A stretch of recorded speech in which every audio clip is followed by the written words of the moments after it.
Hey friends, it is Friday again, which means that I'm back today with another coffee date. I'll be joining Alyssa at Diary of an Addict to bring you guys a little video every Friday if we were having coffee together. These are some things that we would be chatting about. You can join us. You don't have to film a video, although today's little video might inspire you to do that. I'll get into a few more details in a second. You can join us. You can write a blog post and just chit-chat coffee style with us in your blog post. You can film a video. You can join us on Periscope. I'm going to make up a hashtag for you right now, Alyssa, so you don't have to. Just do hashtag coffee date with Alyssa. Tweet it out so we can catch up with you on Periscope too, because I know Alyssa and I both love to use Periscope. Today, I want to talk about something that somebody asked me about and somebody commented on Instagram, and it's never occurred to me before. I guess I don't know why it is, but I just sort of feel natural in front of a camera. Not a photography camera. That is different. I feel like an idiot. I can't take a normal picture. But in front of a video camera, for some reason, I feel pretty comfortable.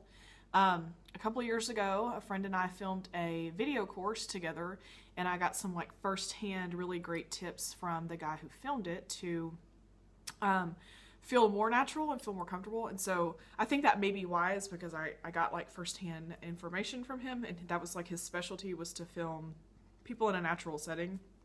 So I wanted to pass those along today because I think everybody can do video. You don't have to be somebody special, because I am most definitely not somebody special. You don't have to be fancy or have a makeup tutorial or have something amazing. You know, you just need great content, and if you want to deliver it via video, that's a great place to deliver content.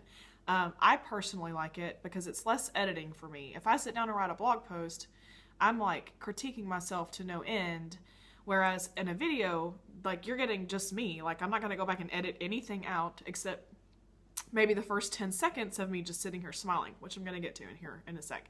So I wanted to just give you guys some tips on how to feel comfortable in front of the camera. YouTube and Periscope and other live streaming. You can live stream on Facebook now. They're really great tools for your business to visually connect with your customer, with your clients, with your potential customers, with your readers, with your community. It's a great way to connect with them visually, especially Periscope. I'm a huge fan of it. But it's difficult to hit broadcast or hit record and not feel like a total fraud. So I'm going to just go over a few little tips that have helped me feel more comfortable. But first, product plug. Jessica InDesigns. Cheers, Alyssa, because I know you're using your matching mug today. Coffee with cream and sugar for the win. Okay, so the first thing that this photographer told us, or this videographer told us, was to give yourself, when he started filming us, he would turn the camera on and we would immediately blah, blah, blah, blah, blah, start talking and jabbering away about this e-course that we were filming. And he was like, whoa, whoa, whoa, calm down. We're going to get all the content. It's okay. You need to sit there for a few seconds, stare at the camera, give me a nice smile, take a deep breath. Natural smile. Look at the camera for a few seconds. This is going to give you a little bit of editing time at the beginning to, if you want to put in an intro video like I have, or a little bit of music, or if you need to cut between takes or something and like insert some other video footage here and there, that gives you some editing room, and it only takes a few seconds. You don't have to do it for a whole minute. I mean, I do about 5 seconds at the beginning of and end of my coffee date videos to give me time to transition from one to the next, to the like end video and picture thing. So, and that also helps you like center yourself. If you need to say a little breath prayer like, Jesus, help me get through this video.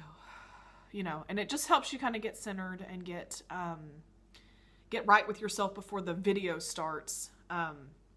So that's something that I always do.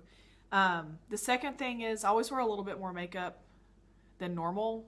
And that's not saying a whole lot really, because I don't really wear makeup very often unless I'm going out. But I always put makeup on when I know I'm going to be filming or I'm going to be on Periscope, because lighting from a camera like this just will immediately wash you out by 10 shades. So I always add a little bit extra blush. I put on a ton of mascara, so like it takes me forever to wash it off at the end of the day. But makes me feel a little bit better knowing that I look a little bit nicer, a little bit more like like what I actually look like in person versus the camera version of me. Another thing I always do is I usually try to wear big dangly earrings. Because it gives some definition between the end of my hair, you know, it just gives a little bit more shape right here. Because in a video, like, it's crazy what a camera does to your face versus what you actually look like in real life. Because number one, you're getting the reverse of me. I don't even look like this. I look the opposite because the camera is reversed. So I just do as much as I can to like accentuate all of right here because this is what you're going to be focusing on. So the third thing is choose somewhere comfortable to sit if you're going to be filming a video. I'm going to, like I said, I'm not going to edit anything out because this is like real life. I'm going to edit in a few stills though of my setup here and what it looks like, what my tripod and how I have it all set up here. So I'm going to edit in a few of those so you can see. But I'm just sitting at the end of my dining room table. The light here is perfect. It's not too much light. I'm not too far away where I'm in a shadow. I have a nice little background here where you can see a little bit more of my house. So it kind of gives you a little bit of perspective. You can see my Texas love sign.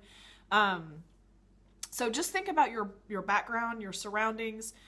One thing I don't like about this spot, and I'm trying to figure out how to fix that, is you can see into my kitchen over here. I don't love that, but I think this right here is enough to where this is what you're going to focus on. You're not going to kind of veer off the other camera. I mean, to the side. So think about your background, your surroundings. Make sure that your seat is comfortable, that you don't feel like you're going to be able to slouch in it too much. You want to sit up real tall and straight the whole time you're videoing. Make sure that you don't have like antlers coming out of your head, that sort of thing. So, and I always also do like a little test video and make sure that the sound is okay, because I always do recordings from my phone. So I just make sure the sound is good. So next thing is to set your notes up off screen. What I would normally do is I have all my notes right here, you can see. I usually have them sitting up and just off screen like this, so that when I look at them, it looks like I'm looking at the camera. And I'm actually not, I'm looking at the notes. So, but my husband took my clipboard to work, so I don't have it set up that way right now. But just set up a little outline of notes of what you want to talk about so you don't forget anything right next to your camera, so that when you just glance off screen, you're not doing this number, which I know I do. I get distracted and I look around. I try not to. And that brings me to the next one, is to put, I have a little sticker, which you'll see. It's right here. And I put a little sticker by my camera on my phone so that I remember to look there and not at myself, because now it looks like I'm looking off over here. So always remember to look at your camera and not yourself, and it's very difficult because I want to make sure I don't look like an idiot, but I also have to be looking at the camera. So always look at the camera. On your computer, it makes it a little easier. You get that green light to focus on, but they don't give you anything fancy like that on your phone. Dear iPhone, suggestion, put a little camera light there so I know where to look. So I've just put a little sticker there. It's a little green price tag from a garage sale sticker. So the last one I could take a lesson in for sure, and I have to take a deep breath every once in a while and remember this. We have to talk a lot slower than you think you need to. People don't, number one, if they're listening to this, they're not looking at you. They may have you might have my blog post open right now and you're browsing other blogs and you're just listening to this in the background, and that's fine. But I need to make sure that what I'm saying is said slow enough that you don't have to stop and go, what did she just say? Because that didn't make any sense. She said it too fast. So to always talk a little bit slower. It's like delivering a monologue or delivering lines in a play. You always want to take it down just a notch in speed. Talk a little bit slower than you think you ought to where you sound a little bit like, I sound too slow. I sound like I'm, exaggerating this slowness. But really, you're going to make a lot more sense. Your delivery is going to be a lot better when you talk just a little bit what you think is too slow for the camera. So those are my tips. That is what I do every time I film a coffee date video.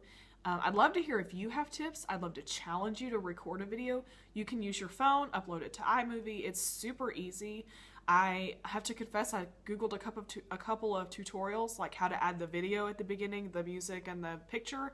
And the tutorials that showed up were like 10-year-old children teaching me how to do this. So it was like a reality check. Like, I need to get my act together, get with the program, because I guess I'm a little behind on the times if I'm taking computer lessons from 10-year-olds. So challenge you to record a video. Use these tips to help you feel a little bit more comfortable. And we will see you guys next week for Coffee Date next Friday. Have a great week. Bye, guys.